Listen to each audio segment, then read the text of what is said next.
Herkese merhaba arkadaşlar, kanalımıza hoş geldiniz. Barış Arduç, Gübse Özay'la olan evliliği hakkında ilk kez konuştu.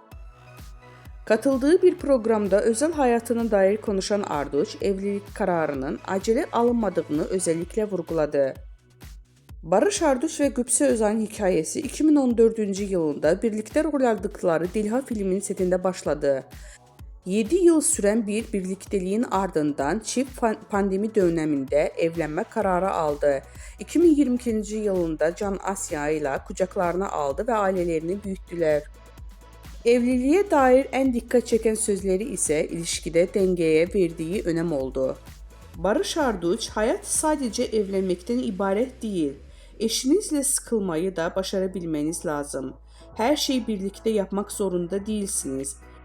Birbirinize alan açmak evliliğin en önemli parçalarından biri diyerek uzun soluklu ilişkilerinin sırrını paylaştı.